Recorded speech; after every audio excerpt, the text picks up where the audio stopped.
जब विश्वास ही सबसे बड़ी पूंजी हो, तब विश्वासघात सबसे बड़ा घाव बन जाता है।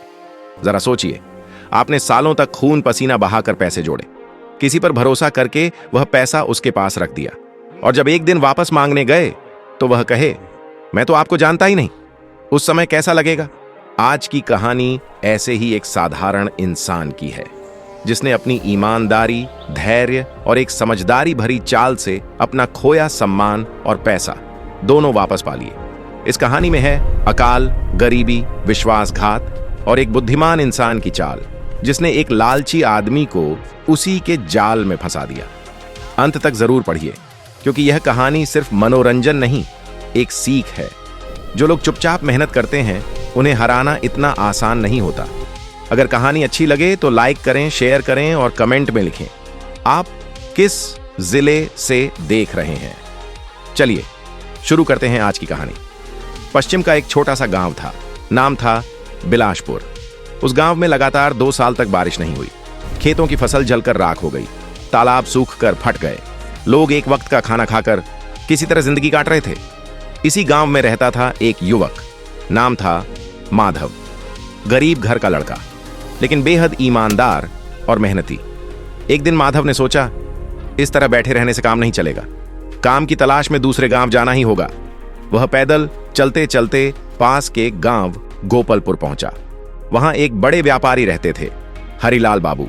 माधव ने जाकर कहा, बाबू मुझे काम चाहिए, हमारे गांव में अकाल पड़ा है, जो काम देंगे कर लूंगा। हरिलाल ने थोड़ा सोचकर कहा, मेरे गौशाले में 40 गाय और 30 भैंसें हैं। तुम्हें रोज साफ सफाई करनी होगी, चारा पानी देना होगा, महीने के 300 रुपए और 2 वक्त का खाना मिलेगा। कर पाओगे? माधव जानता था काम कठिन है, लेकिन मजबूरी थी। कर लूंगा बाबू। और वहीं से उसकी संघर्ष भरी जिंदगी शुरू हुई। वह सूरज निकलने से पहले उठ जाता, गौशाला साफ करता, पशुओं को चारा देता, पानी पिलाता। उसकी मेहनत से गाय भैंसें स्वस्थ रहने लगीं, दूध की मात्रा बढ़ गई। कुछ महीनों बाद हरिलाल ने कहा, माधव तुम्हारी वजह से मेरा व्यापार बढ़ रहा है, आज से तुम्हारी तनख्वाह 600 रुपए। माधव की आंखों में आंसू आ गए। 2 साल बीत गए। माधव थोड़ा थोड़ा करके पैसे बचाने लगा। एक छोटी सी झोपड़ी भी बना ली, लेकिन गांव में चोरी की घटनाएं बढ़ने लगीं। माधव चिंतित हुआ, अगर मेरी जमा पूंजी चोरी हो गई तो? हरिलाल बोले, गांव के प्रधान गोपाल राय बहुत सम्मानित आदमी हैं, उनके पास रख दो, सुरक्षित रहेगा। माधव ने भरोसा करके गोपाल राय के पास 7,500 रुपए जमा कर दिए। 2 साल बाद उसने सोचा, अब अपनी जमीन खरीदूंगा। वह प्रधान के पास गया।